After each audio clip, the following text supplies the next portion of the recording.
사람들이 많이 지나다니는 서울 한복판 강남역에서 발생한 사건이 있었습니다. 고층 건물 옥상에서 한 20대 여성의 시신이 발견됐고 피해자를 잔혹하게 살해한 범인의 정체가 알려집니다. 그 범인은 바로 수능에서 만점을 받았다는 서울 명문대, 그것도 의대생. 오늘 이 사건 1심 선고가 나왔습니다. 징역 26년 중형이 선고됐습니다. 자, 먼저 어떤 사건이었던 건지, 무슨 일이 있었던 겁니까? 네, 굉장히 충격을 줬던 사건입니다. 지난 5월에 사건이 일어났는데 서울 강남역 인근의 한 건물 옥상에서 벌어지는 사건입니다. 당초 경찰이 건물 옥상에서 누군가 투신하려 한다라는 신고를 받고 출동해서 약 2분 만에 20대 남성 의대생이었는데요. 최 씨를 구조했습니다. 그런데 이 사람이 사실상 사건의 범인이었다는 거예요. CCTV 영상 등을 검토를 해봤더니 투신을 시도한 내용 자체가 아예 없었고 신고도 오인 신고였다고 추정을 하고 있습니다. 경찰은 그렇지만 그때 당시에는 이 남성이 투신을 시도했다라고 생각해서 구조한 남성 최 씨를 파출소로 데려갔는데 사실은 피해자가 있었던 거예요. 옥상에 피해자의 시신이 있었는데 그 피해자가 경찰에 데려갔을 때만 하더라도 시신이 발견이 되지 않았고 최 씨가 투신했던 걸로 보고 동기를 물어보고 있었는데 알고 봤더니 옥상에서 이미 교제하던 사이였던 피해자를 살해한 상태였고요. 그리고 부모와 통화한 뒤에 약이 든 가방을 옥상에 두고 왔다 이렇게 진술을 했었는데 그 가방을 찾으러 갔다가 시신을 발견한 사건입니다. 약이 든 가방을 두고 왔다 이런 얘기를 하는 거예요. 이 말을 하자 이 약을 가져다 주려고 경찰이 그 옥상에 올라갑니다. 그런데 옥상에 올라간 경찰 아주 충격적인 것을 발견합니다. 뭐였습니까? 네, 바로 시신이었습니다. 경찰은 현장을 다시 살피는 과정에서 숨져있던 피해자의 시신을 발견했습니다. 범인 최 씨는 이별 요구에 살해를 했다고 주장을 했는데요. 부검 진행 결과 피해자의 사인은 흉기에 의한 것으로 조사됐는데 급소 부위에 수차례 공격이 당했던 것으로 전해졌습니다. 이렇게 숨진 피해자를 경찰이 첫 번째로 현장을 살필 당시에 발견하지 못했는데 왜 발견하지 못했느냐? 이 이유는 바로 최 씨의 주도 면밀함 때문이었습니다. 최 씨는 이 혈흔이 묻었을 것으로 추정되는 이 옷을 이미 갈아입은 다음이었습니다. 검찰은 이에 대해서 최 씨가 휴대전화 포렌식 결과, 살인, 사형 이런 내용들을 검색한 내역이 포렌식 결과 이제 확인이 됐다라고 하면서 사전에 계획된 범행이라고 주장하기도 했습니다. 자, 어떻게 이 최 씨가 피해자의 급소만 공격할 수 있었는지 여기에 대해서 이 치밀했던 범행과 관련해서 최 씨가 사실은 이 수능 만점자 출신의 의대생의 롤모델이 이국종 교수라고 발언했던 사실이 파악되면서 더 큰 공분이 일었습니다. 자, 본인이 수능 만점 받고 의대에 갈 때는 나중에 이국종 교수님처럼 사람을 살리는 의사가 되고 싶다고 했습니다. 그런 의대생이 살인을 저지른 겁니다. 결국 이 범인 최 씨, 취재진 앞에서 이런 모습을 보였습니다.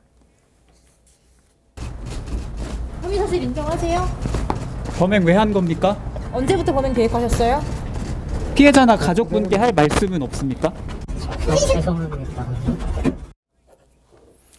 자, 그런데 이 사건 재판 과정에서 충격적인 내용들이 하나둘씩 공개가 됐습니다.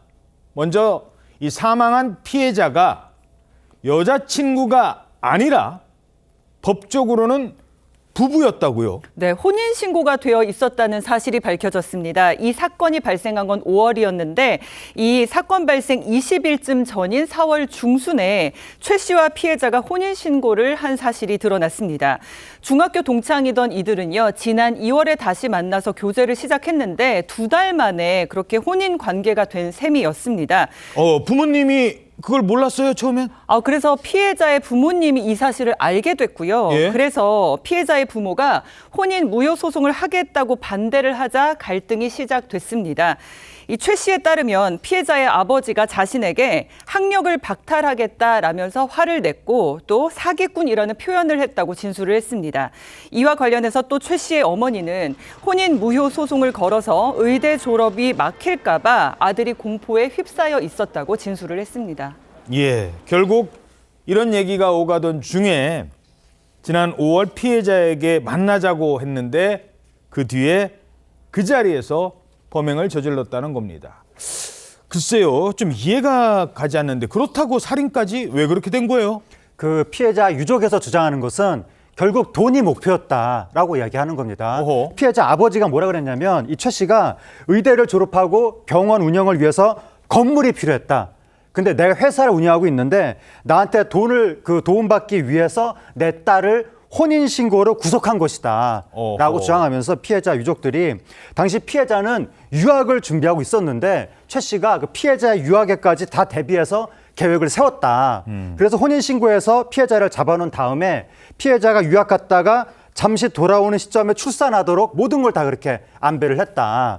그런데 혼인신고한 사실을 피해자 부모한테 들켜서 계획이 틀어지자 결국 살해를 하게 된 것이다. 라고 유족 측에서는 주장을 했는데 피해자의 아버지가 공판 때 무릎을 꿇고 최 씨한테 제발 사형을 선고해달라고 빌기도 했습니다. 예. 경찰은 피고인 최 씨에게 사형을 구형합니다. 그리고 오늘 오전 1심 결과가 나왔던 겁니다. 징역 26년. 재판부는 왜 징역 26년을 판단했을까요? 설명해 주시죠.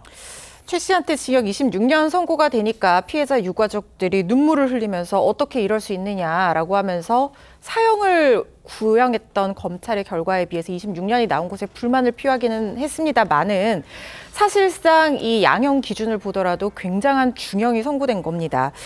만약에 지금 제가 판결문을 확인을 하지는 못했습니다만 피해자 유가족의 주장대로 재산적인 탐욕에 기한 살인이다. 그래서 이걸 비난 동기 살인으로 보고 가중 요소가 다 있다고 하더라도 양형 기준상 18년 이상으로 규정이 되어 있거든요. 보통 동기 같은 경우에는 15년 이상 무기입니다. 그러니까 26년형은 상당히 재판부에서 이 사건을 굉장히 무거운 범죄로 보고 있다. 이렇게 해석을 하셔야 될 것 같고 결심 공판에서 검사도 생명을 살리는 공부를 했던 피고인이 오히려 생명을 영원히 빼앗는 그런 살인범이 됐고 피고인과 교제하며 함께 살 계획을 세우던 피해자는 이름 석자 대신 피해자라는 세 글자로만 남게 됐다라고 하면서 남은 생을 사형수로 참회의 시간을 보내는 책임을 질 수 있도록 해달라고 호소를 했습니다만은 재판부는 징역 26년형을 선고를 하면서 그럼에도 가중 요소가 있다고 봤습니다. 미리 범행 도구를 준비하고 수차례 공격한 점이 계획적이고 잔혹한 살인 범행이라고 봤고 그렇기 때문에 살해의 고의가 확정적인 데다가 비난 가능성이 굉장히 높다고 판단을 한 겁니다. 예.